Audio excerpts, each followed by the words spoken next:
오늘 우리에게 주실 하나님의 말씀은 요한복음 21장 15절부터 17절의 말씀입니다. 요한복음 21장 15절부터 17절 하나님의 말씀입니다. 그들이 조반 먹은 후에 예수께서 시몬 베드로에게 이르시되 요한의 아들 시몬아 내가 이 사람들보다 나를 더 사랑하느냐 하시니 이르시되 주님 그러하나이다. 내가 주님을 사랑하는 줄 주님께서 아신나이다. 이르시되 내 어린 양을 먹이라 하시고 두 번째 이르시되 요한의 아들 시몬아 내가 나를 사랑하느냐 하시니 이르되 주님 그러하나이다. 내가 주님을 사랑하는 줄 주님께서 아신나이다. 이르시되 내 양을 치라 하시고 세 번째 이르시되 요한의 아들 시몬아 내가 나를 사랑하느냐 하시니 주께서 세 번째 내가 나를 사랑하느냐 하심으로 베드로가 근심하여 이르시되 주님 모든 것을 아시오매 내가 주님을 사랑하는 줄을 주님께서 아시나이다. 예수께서 이르시되 내 양을 먹이라. 아멘. 잠시 기도하겠습니다. 온 대지에 새싹이 나게 하시고 만물을 소생시키시는 하나님 아버지, 이 시간 하나님의 말씀을 받기 전에 회개하는 저희들의 마음 가운데 제사함의 기쁨이 싹트게 해주시고 거듭난 생명으로 충만하게 하여 주시옵소서. 저희들은 아무런 공로가 없으나 십자가의 은혜로 의롭게 되었습니다. 주님의 자녀로 거듭나서 구원받은 후에는 날마다 시간마다 주님의 인도하심을 받으며 지금까지 살아왔습니다. 그러나 저희들은 내가 잘되고 내가 능력이 많아서 이처럼 잘되고 형통하는 줄로 알았습니다. 받은 은혜를 망각하고 교만하게 행동하다가 하나님과 멀어지고 이웃에게 외면을 당하는 처지에 놓였습니다. 마음에는 참된 기쁨과 안식이 사라졌고 우리의 심령은 메마른 나무의 가지와 같이 시들어가고 있습니다. 이 모두가 하나님의 은혜를 잊고 주님은 멀리 떠나 살았던 절과임을 깨닫습니다. 주님, 이제 깨닫고 참 마음으로 해결을 하오니 우리의 모든 교만과 우리의 모든 허물들을 용서하여 주시옵소서. 0.1 마이크로미터의 눈에도 보이지 않는 코로나 바이러스 앞에 벌벌 떨고 있는 불쌍한 인간의 모습을 봅니다. 그러나 너무 커서 눈에 보이지 않으시나 세상 모든 만물을 주장하시는 그 하나님 앞에 오늘 우리들이 또 섰습니다. 교만한 우리의 죄악을 용서해 주시고 새롭게 시작하는 기적을 반전의 역사가 일어나는 놀라운 일들이 벌어질 수 있도록 도와 주시옵소서. 주께서 말씀으로 우리에게 사죄의 확신을 주시기를 주와 같은 신이 어디 있으리까? 주께서는 죄악과 그 기업에 남은 자의 허물을 사유하시며 인애를 기뻐하심으로 진노를 오래 품지 아니하신 나졌사오니 우리를 용서하시고 오늘 말씀을 통해서 위로와 평강과 하나님의 임재 안에 거룩한 말씀을 받게 하여 주시옵소서. 오늘 또 우리와 함께 하시는 우리 구주 예수 그리스도의 이름으로 기도하옵나이다. 아멘. 여러분 따라하세요. 다시 그곳에서 시작하라. 네, 오늘 말씀입니다. 다시 그곳에서 또 다시 시작하라. 그런 제목으로 하나님의 말씀을 전하겠습니다. 며칠 전에 제가 어깨가 불편해서 병원을 방문을 했는데 의사 선생님께서 원장님께서 저를 보고 깜짝 놀라는 거예요.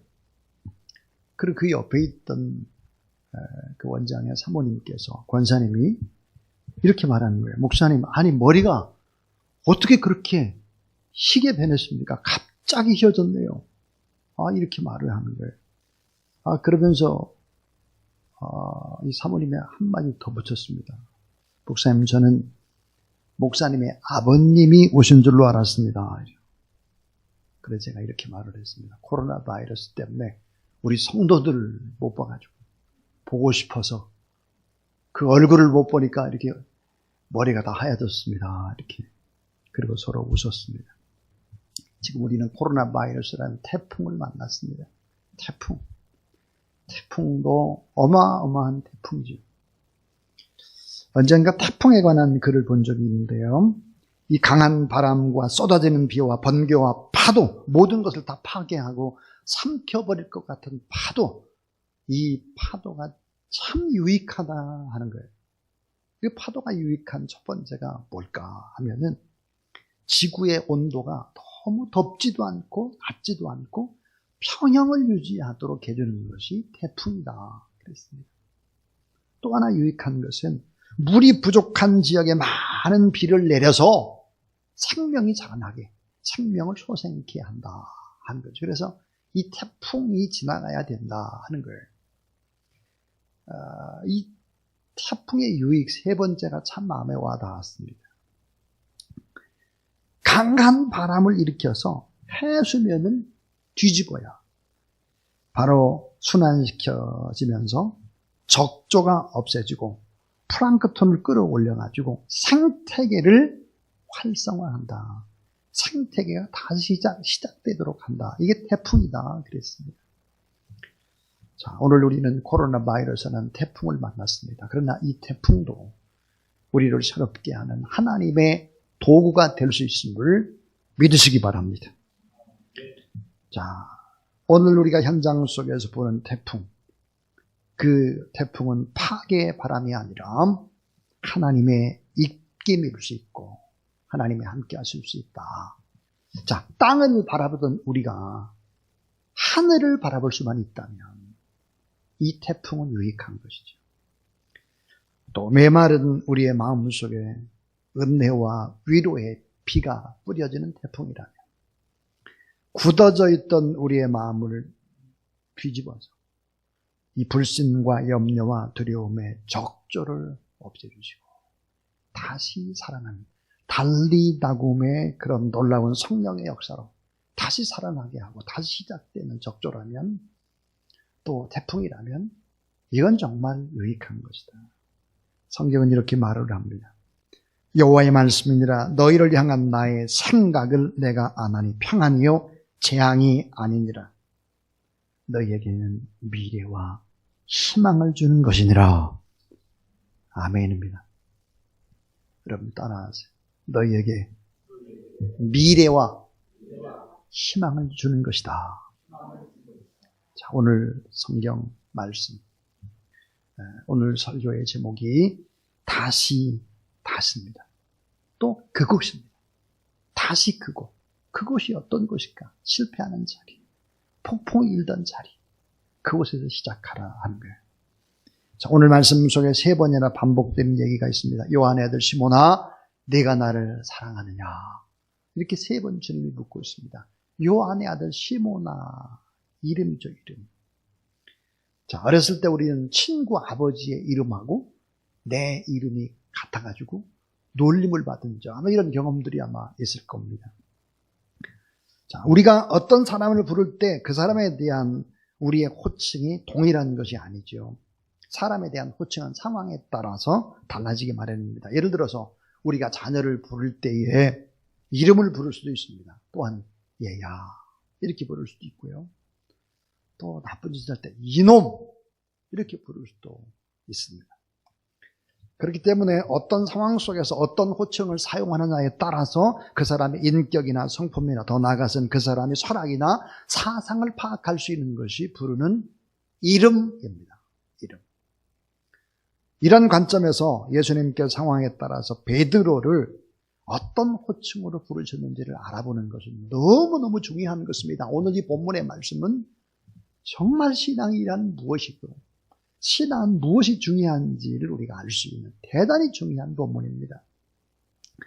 우리가 베드로라고 부르는 이 사람의 본래 이름은 시몬이었습니다. 그런데 시몬을 처음 만난 주님께서 뭐라고 불러주시느냐? 게바라고 불렀습니다. 게바.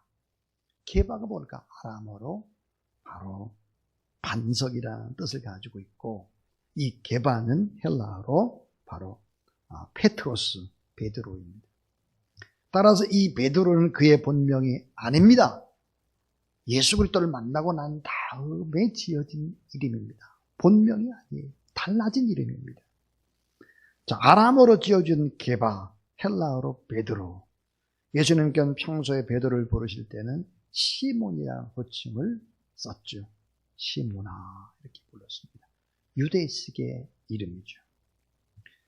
그가 가장 친근하게 여기신 유대식 이름으로 시몬을 불러주셨습니다. 예수님께서 베드로를 단순한 제자만이 아니라 자녀처럼, 어떤 때는 동생처럼, 친구처럼 그 누구보다 가까운 사랑하는 사람으로 호칭을 달리 바꿔서 부르셨다 하는 것입니다. 자, 예를 들어서 예수님께서 가이사랴 빌립보에서 자신의 십자가에 못 박혀 죽으심을 말씀을 합니다. 그때 베드로가 옆에서 이렇게 얘기하죠. 주님, 절대로 안 됩니다. 그런 일은 일어날 수가 없습니다. 주님의 말을 가로막고 섰을 때 주님 베드로를 향해서 큰 소리로 말합니다. 사탄아! 내게서 물러가라. 그랬어요. 자, 베드로에게 사탄이라는 호칭을 쓰고 있어요. 왜 이 같은 호칭을 베드로에게 썼을까요? 누구든지 하나님의 일을 먼저 생각하지 않고 사람의 일을 생각하는 사람이 사단이 될 수 있다라고 하는 것을 말씀하는 것이죠. 물론 이 호칭은 단 한 번밖에 쓴 적이 없습니다. 시간이 지나서 예루살렘 입성하신 예수님 제자들과 함께 최후의 만찬을 하죠. 자, 이제 몇 시간 후면 예수님이 잡혀가시는 것입니다. 최후의 만찬 자리, 얼마나 엄숙한 자리입니까? 그런데 철없는 제자들은 서로 싸우고 있습니다. 누가 높은 자리에 앉을 것이냐, 낮은 자리에 앉을 것이냐, 누가 더 많이 가질 것이냐, 이런 사소한 문제를 가지고 시기 질투하고 있었습니다. 예수님의 고통당하는 것을 알지 못하고 그의 죽으심을 전혀 신경 쓰지 못하는 그 자리에서 다투고 있을 때 참담한 심정으로 철없는 제자들, 그 가운데 베드로를 바라보고 예수님께서 이렇게 말씀을 하셨죠. 베드로야, 베드로야, 이렇게 불렀습니다. 이 베드로는 반석, 믿음의 반석인 베드로가 반석답지 못하게 행동을 할 때, 야, 너는 베드로야, 너는 반석이라고, 이렇게 말씀을 하셨습니다. 베드로의 정체성을 깨우쳐 주신 것이죠. 친근하게 부를 때는 시몬아, 하나님보다 사람의 일을 연연해야 할 때는 사단아, 믿음이 없이 행동할 때는 너는 베드로야, 베드로, 이렇게 불러주셨습니다. 자, 시몬 베드로의 이름을 부르셨던 우리 주님께서도 오늘 우리의 이름을 불러주고 계십니다. 친근하게도 불러주셨고, 우리가 잘못된 길을 갈 때도 불러주셨고, 믿음 없이 행동할 때도 우리의 이름을 부르고 계셨죠, 주님이.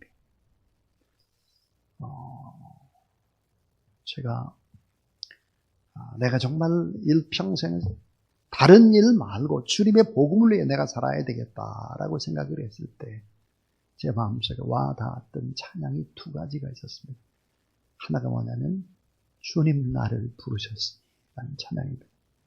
주님 나를 부르셨으니, 주님 나를 부르셨으니 이 몸 바쳐서 주의 일을 하렵니다. 또 하나는 왜 날 사랑하나 라는 찬양입니다. 우리를 부르셨기 때문에 오늘 우리는 이 자리까지 와 있고, 또 가정에서도 하나님 앞에 예배를 드리고 있습니다. 내 의지와 내 신념과 내 노력이 아니라 성령 하나님의 인도하심이라는 사실을 믿으시기 바랍니다. 오늘 본문 속에서 예수는 베드로를 향해서 극히 드문 호칭을 쓰고 있습니다. 오늘 요한복음 21장 15절, 저희가 조반 먹은 후에 예수께서 시몬 베드로에게 이르실 때 요한의 아들 시몬아, 내가 이 사람들보다 나를 더 사랑하느냐 하시니 가로되 주여 그러하나이다. 내가 주를 사랑한 줄 주님께서 아셨나이다. 가라사대 내 어린 양을 먹이라 하시고 그랬습니다. 여러분 따라하세요. 요한의 아들 시몬아. 예수님이 요한의 아들 시몬이라고 부르고 있습니다. 주님을 배반하고 주님을 부인하고 주님을 모른다고 맹세까지 하고 도망쳤던, 어찌 보면 참 비겁하기 짝이 없는 사람이죠. 큰 소리 떵떵 치고 자신 만만했던 베드로가 주님을 저주했습니다. 자, 주님의 십자가의 죽으심을 목격하고 고향 갈릴리로 돌아갔습니다. 그리고는 또다시 옛날의 어부의 모습으로 돌아간 거죠. 그리고 그물을 던지기 시작했습니다. 온 밤 동안 갈릴리에 여기저기 익숙했던 갈릴리의 어부니까 물고기를 찾아서 수없이 그물질을 했죠. 헛그물질이었습니다. 밤새도록 아무것도 잡지 못하고 피곤한 육체로 흐느적거릴 그때 주님께서 요한의 아들 시몬아 이렇게 불러주셨습니다. 그 깊은 의미는 뭘까 하는 거예요. 이건 신앙에서 참 중요한 내용입니다. 자, 이스라엘 민족은 그 어떤 민족보다 족보를 중시했기 때문에 제3자나 자신을 소개할 때 부모님을 밝히는 소관, 늘 부모님의 이름을 밝히곤 했어요. 습관이었죠. 자, 한국에서도 만약 제가 저의 이름을 밝히기 전에 이렇게 얘기합니다. 양반 가정에서는 이렇게 얘기해요. 자, 저의 아버님을 소개할 때 제가 밝히고 제가 누군지를 밝힐 때 이렇게 얘기해요. 저의 춘부장은 김자, 현자, 갑자입니다. 저의 첫째 형님 조남은 김자, 경자, 배자입니다. 저는 둘째 아들 김만배입니다. 저는 동생 김만배입니다. 이렇게 앞에 어르신의 조남을 얘기하고, 그러니까 요한의 아들 시몬아, 이건 아주 극존칭 언어에 해당하는 것입니다. 자, 오늘 말씀에 누구의 아들 누구야 라는 표현이죠. 상대에 대한 격식을 갖추고 예의를 표현할 때 사용하는 아주 높이고 높이는 언어이죠. 자, 생각해 보세요. 베드로는 예수 그리스도의 상전이 아닙니다. 베드로는 예수님의 스승이 아니었고 예수님의 선배도 아닙니다. 베드로는 오히려 배반자요, 모독자요, 모른다고 주님을 부인하고 저주하고 맹세까지 한 바로 패배자입니다. 그런데 예수님은 최고의 예의를 갖춰서 최고의 극존칭 언어로 베드로를 높여 부르고 있습니다. 요한의 아들 시몬아, 이 깊은 의미는 무엇일까요? 다모 같은 의미입니다. 오늘 세 가지를 생각할 텐데요. 그 첫 번째입니다. 따라하세요. 내가 너를 알고 있다. 요한의 아들 시몬아, 이 말, 내가 너를 알고 있다, 그 말이에요. 알고 있어도 너무 잘 알고 있다. 너의 과거도 알고 지금도 알고 너의 미래도 내가 잘 알고 있다. 너의 아픔도, 너의 답답함도, 너의 괴로움도, 너의 외로움도 나는 다 알고 있다. 그 말이 참 행복. 여러분 참 이 땅에 살아가는데 행복한 인생을 살아가길 주의 이름으로 축원합니다. 참 행복하기 위해 인간에게 필요한 핵심적인 요소는 무엇일까요? 최고의 행복을 위해서, 정말 참된 가치 있고 보람된 인생을 살기 위해서 꼭 갖춰야 될 요소는 뭘까 하는 거예요. 참된 성공, 참된 희망, 또 나만 잘 되는 거 아니라 더불어 함께 잘 되고 또 내 주변에 많은 사람들과 정말 행복을 나눌 수 있는 그거, 핵심이 뭘까 하는 거예요. 그것은 높은 자존감입니다. 높은 자존감. 이건 너무너무 귀해요. 높은 자존감이라고 하는 것은. 이 높은 자존감은 태어날 때 가지고 태어나는 것이 결코 아닙니다. 이 높은 자존감이 얼마나 귀할까. 이 높은 자존감은 보이지 않는 엄청난 자산입니다. 자, 이것은 최고의 자산이고 최고의 선물이고 최고의 축복입니다. 이 높은 자존감. 이 높은 자존감이 어떻게 생길까 하는 거예요. 그것은 바로 주변의 사람들에 의해서 생겨나는 것입니다. 주변의 사람들이 나를 신뢰해주고 나를 믿고 나에 대해서 귀히 여기고 이렇게 할 때 높은 자존감이 생겨나는 거예요. 자, 여러분, 이 높은 자존감의 그 반대는 뭘까요? 낮은 자존감이죠. 낮은 자존감이 뭐죠? 열등감입니다. 열등감. 열등감 있는 사람은 돈이 많아도 소용이 없습니다. 높은 지위가 있어도 뭘 많이 누려도 언제나 불평불만이 떠나가지 않죠. 낮은 자존감, 열등감이라고 하는 것은 엄청난 행복의 적인 것입니다. 이 자존감은 주변의 사람들이 신뢰해줘요. 여러분의 어머니, 아버지가 여러분이 만나는 주변의 사람들이 나를 신뢰해줄 때 높은 자존감이 생겨나는 거죠. 이 높은 자존감이 있게 되면 돈이 없어도 행복해요. 많이 배우지 못해서도 행복해요. 여기서도 행복하고 저 아프리카에 가도 행복하고 어디 갔든지 잘 아름답게 살아갈 수 있는 힘이 막 높은 자존감이죠. 오늘 이 본문의 말씀을 보면 예수님께서 바로 이 높은 자존감을 회복시킨다는 거죠. 자, 내 주변의 사람들에게 우리가 그런 영향을 받는다면 행복과 불행의 어떤 결정적인 요인이 주변의 사람들에게 생겨난다고 하면 시시한 사람이 아니라 예수 그리스도를 만나고 예수님의 사랑과 그 예수님의 용서와 예수 그리스도의 능력과 권세를 경험한 사람은 행복해질 수 있고 높은 자존감을 가질 수 있다는 사실을 믿으시기 바랍니다. 오늘 우리는 그 본문 속에서 그것을 발견할 수 있습니다. 자, 오늘 말씀의 베드로, 허물 많은 베드로, 배신자 베드로, 실패자 베드로, 기회 때마다 말을 바꾸고 주님을 저주했던 이런 베드로를 바라보고 예수님께 최대의 예의를 갖춰서 요한의 아들 시몬아 라고 부르셨습니다. 내가 너를 잘 알고 있다. 내가 너에게 아직 기대를 가지고 있고 내가 너를 필요로 하고 있고 내가 너를 보았고 내가 너를 사랑한다. 그런 뜻이지요. 요한의 아들 시몬이라는 이 표현을 성경에 보니까 어떤 때 사용했을까? 놀랍게 성경에 보니까 세 군데가 있습니다. 그 한 군데가 뭘까? 요한복음 1장 42절이요. 난생 처음으로 베드로가 주님을 만났을 때 생명의 주님을 떨리는 마음으로 만났을 그때 뭐라고 말했느냐? 내가 요한의 아들 시몬이니 따라하세요. 장차는 게바가 되리라. 앞으로 너는 베드로가 될 거야. 요한의 아들 시몬. 시몬이라는 뜻이 무엇입니까? 시몬은 불면 날아가는 먼지, 작은 모래알이라는 뜻이죠. 시몬. 장차 게바가 되리라. 게바라는 반석의 거대한 바위. 아무리 센 태풍에도 날아갈 수 없는 반석. 자, 장차 게바가 되리라.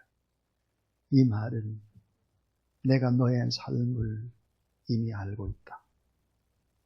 주님은 베드로의 삶을 주목해 보셨죠. 무화과 나무 아래에 있었던 나다나엘을 하셨던 것처럼 주님도 하셨어요. 주님의 과거도 하셨고 앞으로 너는 게바가 될 거야. 앞으로도 알았습니다. 자, 그래서 그를 부르고 제자를 삼았죠. 자, 예수님과 제자의 관계가 맺어졌을 때 마태복음 16장 16절부터 17절 인간이 주님을 향해 드렸던 고백 중에 가장 최고의 위대한 신앙의 고백, 주는 그리스도시여 살아계신 하나님의 아들입니다. 이렇게 주님이 너무너무 기뻐서요. 주는 그리스도여 살아계신 하나님의 아들이다. 이렇게 고백을 하니까 그때 주님은 기뻐하시면서 이렇게 말씀을 하셨습니다. 따라하세요. 바요나 시몬아, 내가 복이 있도다. 바요나 시모나, 이 말은 요한의 아들 시모나, 이 말이. 요한의 아들 시모나, 네가 참 복이 있구나. 너무너무 기뻐하셨어요. 그리고 너무 기뻐하셔서 예수님께서 이렇게 말씀하시죠. 요한의 아들 시모나, 네가 바른 신앙 고백했으니 그 위에 내 교회를 세우고 하늘과 땅을 메고 풀 수 있는 천국 열쇠, 그 권세를 내게 주겠다 말씀을 하셨습니다. 그리고 세 번째는 오늘 우리가 읽은 본문의 말씀, 갈릴리 바닷가에 실패한 인생으로 낙담하고 좌절하고 절망하고 있는 베드로에게 다가왔지요. 그리고 요한의 아들 시모나, 이렇게 세 번이나 오늘 부르고 있습니다. 요한의 아들 시모나. 주님은 다 알고 있다는 거예요. 너의 과거도 알고 있고, 네가 신앙 고백을 할 때도 알고 있고, 너의 부족함도, 너의 실수도, 너의 급한 성격도, 다혈질적인 특징도, 다를 변화무쌍한 너의 모습을 내가 다 알고 있다. 요한의 아들 시모나, 여전히 믿어주는 거죠. 여전히 신뢰해주는 거예요. 이 나쁜 놈아, 어떻게 네가 그럴 수가 있어? 십자가상에 못 박혀 돌아가니까 쪼르르 배반하고 돌아가고 말은 번지르기 하면서 이런 말을 전혀 하지 않았습니다. 극존칭 언어로 그를 부르셨죠. 두 번째 이야기입니다. 자, 요한의 아들 시모나, 뜻이 뭘까? 따라서 내가 너를 이미 용서했다. 내가 너를 이미 용서했고 나는 여전히 너를 사랑한다. 그런 의미입니다. 자, 참된 사랑은 뭘까요? 용서입니다. 용서. 참된 용서란 뭘까요? 상대방에 대한 예의를 표하는 것입니다. 예의는 뭘까요? 존중하는 것입니다. 존중. 이 모든 것들은 높은 신앙적인 자존감을 갖게 하는 핵심이 되는 거죠. 우리가 누군가를 용서한다고 할 때 그 사람에게 돈이 있기 때문에, 권력이 있기 때문이 아니라 그 사람 자체가 귀하고 존중해야 될 존재이기 때문에 하는 것이죠. 그런데 왜 많은 사람들이 실수를 할까요? 예를 들어서 높은 자리에 정말 많은 자만심이에요. 자존심이 아니라 자만심을 가지고 상대를 밑으로 내려다봐요. 교만한 마음으로. 그리고 용서를 하겠대. 이거는 아닌 거죠.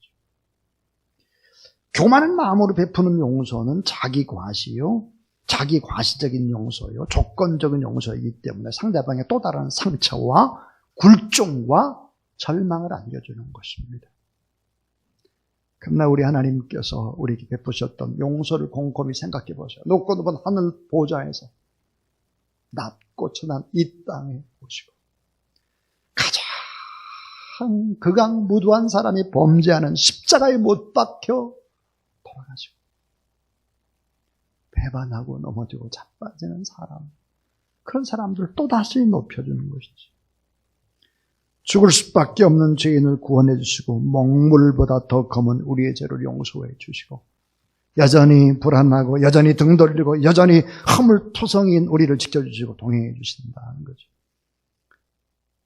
나와 여러분, 우리 모두 다 그런 사람들인데 우리를 또 부르셔서 또 귀한 존재로 우리를 부르실 뿐만 아니라 용서해 주시는 주님을 찬양합니다. 하나님은 사랑이시고 사랑은 용서고 용서는 예의고 예의는 존중인 것이죠. 성경 공부의 열매가 뭘까요? 성경 공부의 열매는 바로 사랑이고 용서고 예의고 존중입니다. 예배의 열매가 뭘까요? 예배의 열매가 바로 사랑이고 용서고 예의고 존중입니다. 우리가 매일 새벽 117 기도운동, 정오에 111 기도운동, 113 예배운동, 이런 운동을 하고 있습니다. 그 운동의 핵심이 뭘까요? 그 열매가 뭡니까? 그것은 사랑입니다. 그것은 용서죠. 그것은 예의를 갖추는 거예요.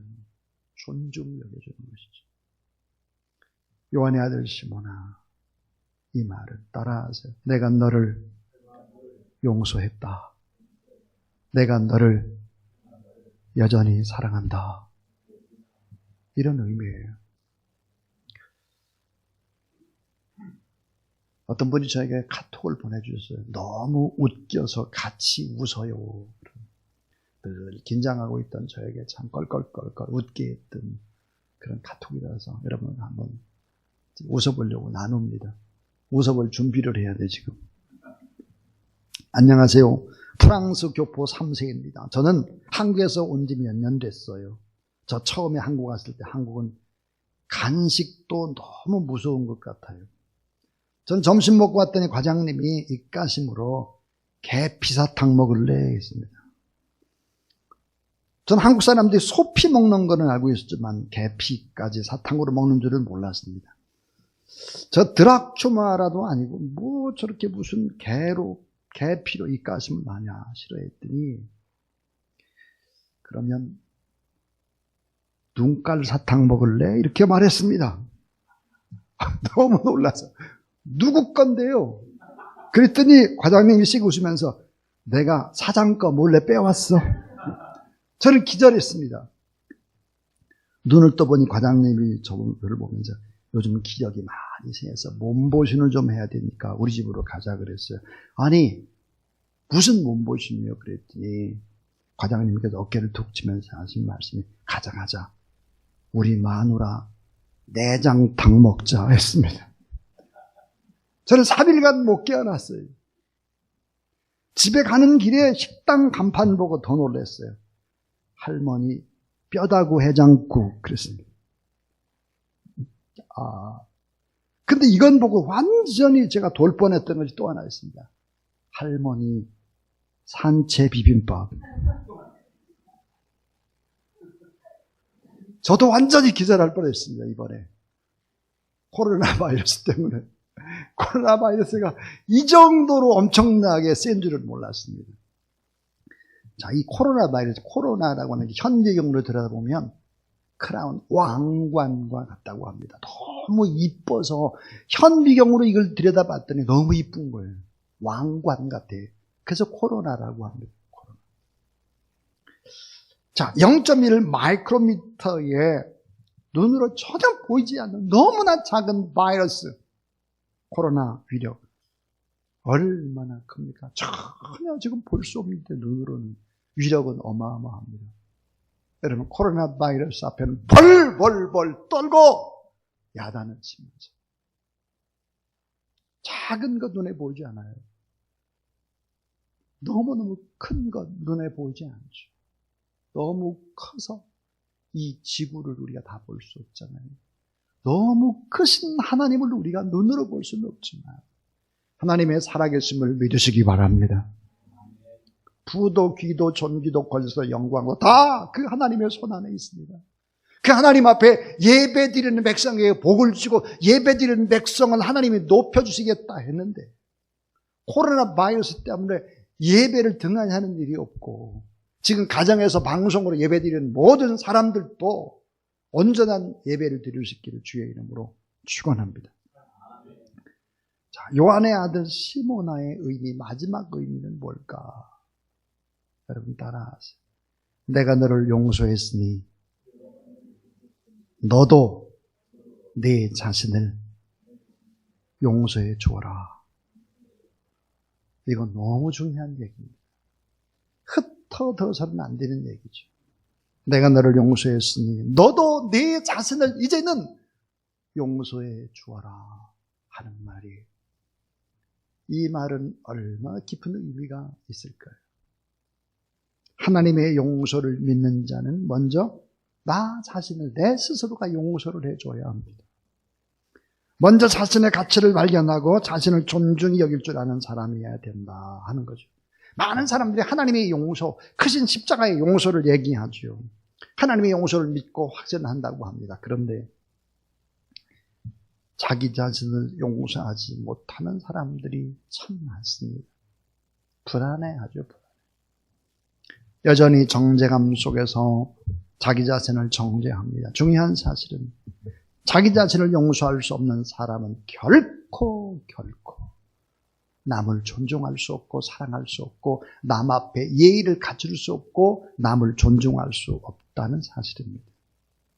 사도 바울은 여러분 잘 아는 대로 예수 그리스도를 믿는 사람을 잡아 죽이고 교회를 불태웠던 무서운 사람입니다. 그는 다메섹 도상에서 주님을 만났죠. 그리고 주님 앞에 죄사함을 받았습니다. 자, 세례를 받았습니다. 그렇다고 사도 바울이 하루아침에 성인 군자가 된 것이 아닙니다. 자신을 정죄하는 정죄함으로부터의 자유를 금방 얻은 사람이 아니었죠. 자신을 용서할 수가 없었습니다. 바울은 그 많은 고민과 갈등에 셀 수 없는 나날을 보낸 거예요. 로마서 7장 22절 24절에 보니까 내 속사람은 하나님의 법을 즐거워하되 내 지체 속에서 한 다른 법이 내 마음의 법과 싸워 내 지체 속에 있는 죄의 법 아래로 나를 사로잡아 오는도다. 성경은 이렇게 얘기하죠. 따라서 오라 나는 곤고한 사람이로다. 이 사망의 몸에서 누가 나를 건져내랴. 나는 죄의 법 아래에 있는 정말 너무나 모자르고 너무나 곤고한 사람, 너무나 형편없는 사람입니다. 이 사망의 몸에서 누가 나를 건져낼 수 있겠습니까? 바울은 자기 자신을 바라보며 이렇게 실망을 했습니다. 자기 자신을 용서하지 못한 탄식이죠. 정죄함의 탄식입니다. 여전히 하나님의 용서는 믿으면서 자기 자신을 용서하지 않는 거예요. 여전히 죄의식 속에 사로잡혀 있었습니다. 하나님의 용서보다는 자기가 지은 큰 죄, 그 죄가 너무너무 컸기 때문에 용서해 줄 수 없다고 생각하고 있는 것입니다. 자, 주님이 베풀어 주신 은혜보다 주님의 사랑과 주님의 놀라운 기대보다 자기 속의 죄성이 더 커 보이는 거죠. 절망합니다. 자포자기가 거듭되고 있었죠. 그러다 그는 성령의 능력으로 말미암아 큰 깨달음을 얻게 됩니다. 로마서 8장 1절 2절 보니까 그러므로 이제 그리스도 예수 안에 있는 자에게는 결코 정죄함이 없나니 이는 그리스도 예수 안에 있는 생명의 성령의 법이 죄와 사망의 법에서 너를 해방하였습니다. 그랬습니다. 바울은 자기 자신에 대한 용서를 선포할 수 있었고 더 이상 정죄감의 노예가 되지 않고 하나님께 용서해 주신 것을 자기 자신이 용서 못하고 정죄감 속에 살아가는 것이 얼마나 어리석은 것인지를 그는 깨달았습니다. 그래서 그는 고린도후서 5장 17절에 이렇게 고백합니다. 그런즉 누구든지 그리스도 예수 안에 있으면 새로운 피조물이라. 이전 것은 지나갔으니 보라 새 것이 되었도다. 자, 새로운 피조물이야. 이 피조물이 뭘까? 새로운 창조물이라는 말이에요. 자, 새 창조물. 성경의 영어 성경입니까? recreation. 다시 창조됩니다. 다시. 저는 사실 생일이라는 것을 그렇게 소중하게 생각하지 않습니다. 왜냐하면 recreation. 오늘 내가 새로운 피조물로 다시 태어난다는 것을 믿기 때문입니다. 여러분 오늘 예배의 자리에서 새롭게 창조되고 새롭게 태어난다는 사실을 믿으시길 바랍니다. 자, 그런즉 누구든지 그리스도 예수 안에 있으면 새로운 피조물이라. 이전 것은 지나갔으니 보라 새 것이 되었다. 이 짧은 구절 속에서 외치고 있는 영혼의 소리, 용서의 소리가 들리십니까? 자신을 용서했을 때 전혀 새로운 피조물이 되는 자기 자신을 자기가 만난 것입니다. 자신을 용서한 바울은 새로운 피조물로 자기 자신의 예의를 다하는 것이죠. 자, 새 생명된 자기의 가치를 인정하고 존중하는 삶으로 살아갑니다. 그래서 결국은 주님의 복음을 위해서 아름답게 귀한 생명을 위해서 자신의 모든 것들을 바칠 수 있었습니다. 베드로는 주님의 면전에 주님을 모른다고 3번씩 부인했고 욕하고 저주하고 그랬습니다. 땅을 치며 통곡하고 울부짖었죠. 얼마나 후회했을까요? 얼마나 정죄했을까요? 베드로가 이러했을 겁니다. 저는 안 됩니다. 저는 언제나 이 모양입니다. 저는 변화되지 않습니다. 저는 죄인입니다. 변덕쟁입니다. 저는 다듬어지지 않았습니다. 나의 생각과 행동이 다른 모순 덩어리입니다. 나는 안 됩니다. 나는 틀렸습니다. 나는 할 수 없습니다. 이 정죄감으로 고통스러워했던 베드로. 그때 주님은 다정한 목소리로 예의와 존중의 언어로 사랑의 음성으로 요한의 아들 시몬아 라고 불러주셨습니다. 이제는 너를 용서해라. 내 스스로를 용서해라. 이제는 십자가에 못 박혀 죽기까지 너를 사랑한, 너의 죄를 용서한 내가 용서를 선포한다. 정죄함 속에 참 자유함을 얻고 행복해지거라. 베드로와 바울의 삶 속에서 우리가 큰 교훈을 얻을 수 있는 것이 무엇입니까?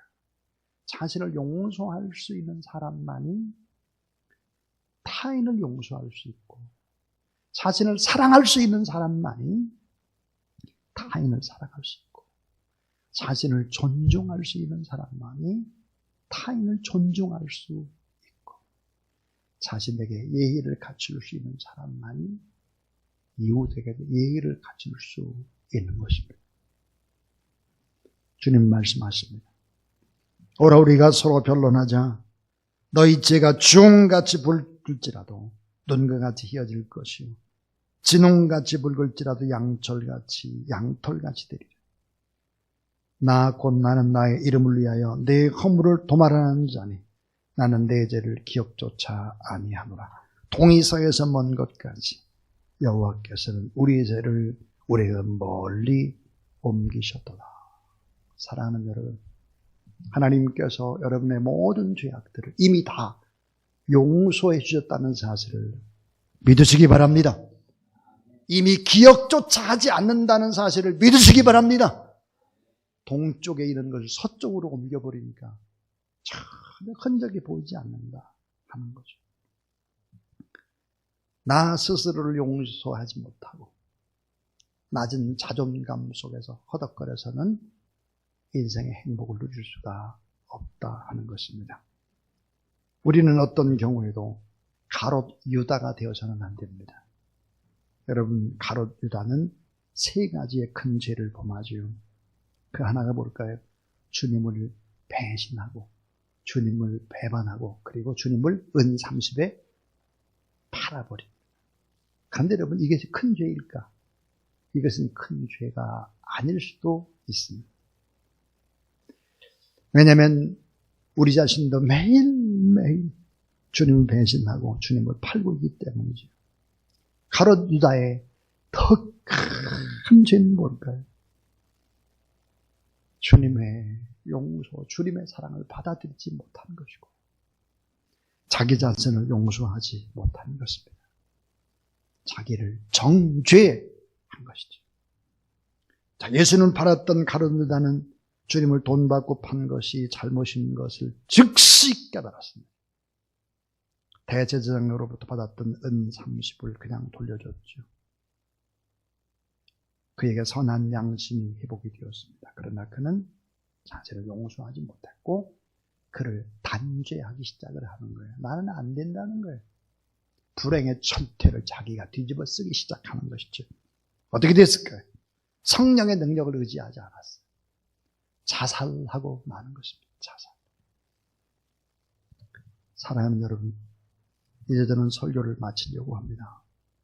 요한의 아들 시몬아, 주님의 용서와 사랑을 경험한 베드로, 자신의 허물과 잘못을 스스로 용서한 베드로, 정죄감에서 새로운 피조로 변화된 베드로의 모습, 자신을 존중히 여기고 자신을 존중히 여기는 그 사랑으로 이웃을 존중히 여기고 이웃을 용서하고 사랑했던 베드로, 오순절 성령의 역사가 그 가운데 임할 때 베드로는 위대한 사도가 될 수 있었고 초대 예루살렘 교회를 세울 수 있었고 더 나아가서 그는 세계의 수도라고 하는 세계의 도시, 모든 사람이 다 로마로 가길 원하는 로마에 가서 복음을 전했습니다. 주의 복음을 전하고 또 전하고 또 전했습니다. 그리고는 십자가에 거꾸로 못 박혀 죽어갔습니다. 베드로의 열정적인 설교, 그 설교를 통역했던 사람은 마가 요한이었습니다. 그 마가 요한은 바로 성령 하나님의 감동하심에 따라서 베드로의 설교를 적기 시작을 했죠. 바로 그게 우리가 읽은 마가복음입니다. 이 마가복음 속에서 우리는 변화된 베드로의 모습을 볼 수 있어야 합니다. 오늘 우리의 모습을 볼 수 있어야 합니다. 우리를 사랑하신 그 사랑의 주님, 요한의 아들 시몬아, 내가 너를 잘 알고 있다. 과거도 현재도 미래도 개바 베드로가 될 것을 아셨죠. 내가 너를 용서한다. 너는 내 스스로를 용서하라 하는 것입니다. 오늘 주님이 갈릴리 바닷가에서 부르셨던 요한의 아들 시몬, 그 찬양을 다시 한번 우리도 불러보면서 우리도 다 회복의 은혜가 있게 되기를 바라고, 우리 요한의 아들 시몬아, 내가 다른 사람들보다 나를 사랑하느냐, 이 찬양을 한번 부르시고 난 다음에 봉헌하도록 하겠습니다.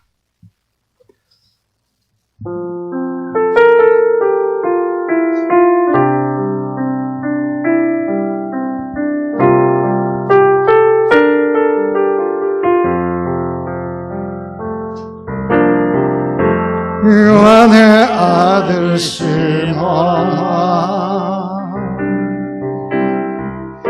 내가 다른 사람들보다 나를 더 사랑하느냐 하고 주님이 물으셨네. 요한의 아들 시몬아, 요한의 아들 시몬아, 내가 다른 사람들보다 나를 더 사랑하느냐 하고 주님이 물으셨네. 그때 나는 주께 대답했네. 나는 주께 대답했네. 내가 주를 사랑하는지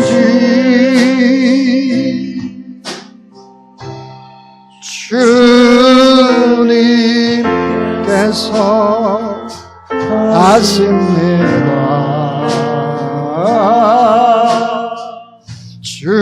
주님께서 내 마음 아십니다. 요한의 아들 시몬아, 요한의 아들 시몬아,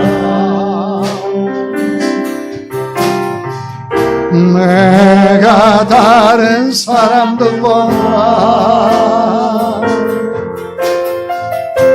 나를 더 사랑하느냐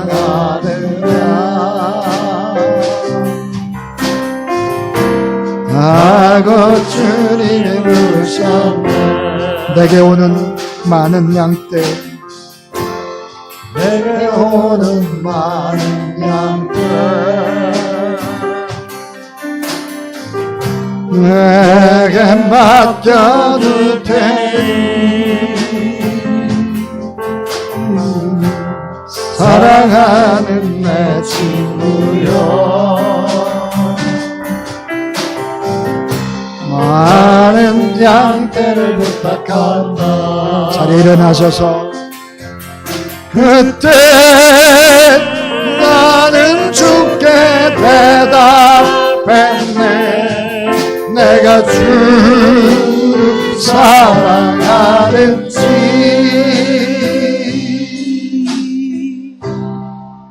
주님께서 아시네요.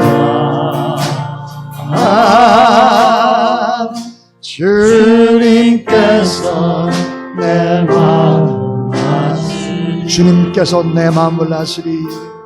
주님께서 내 마음 아시리.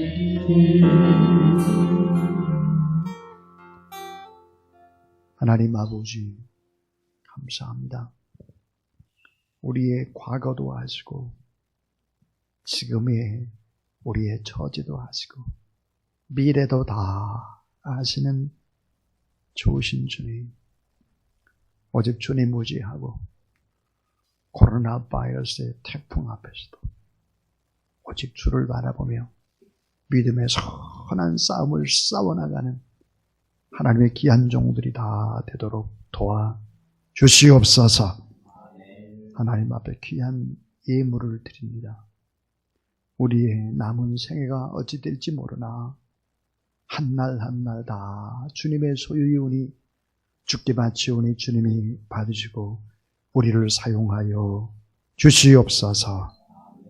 예수 그리스도 이름으로 기도를 드리면서 이제는 구주 예수 그리스도의 무한하신 은혜와 우리 하나님 아버지의 놀라운 사랑과 늘 언제나 다시 새롭게 시작할 수 있도록 새 힘 부으시고 능력과 권능으로 역사하시는 성령 하나님의 역사가 오늘 하나님 앞에 예배드리는 모든 종들을 위해 코로나 바이러스 때문에 애쓰고 수고하는 사람들 또 우리의 모든 환우들을 위해 이제부터 영원토록 함께 하옵시기를 간절히 축원하옵나이다. 아멘.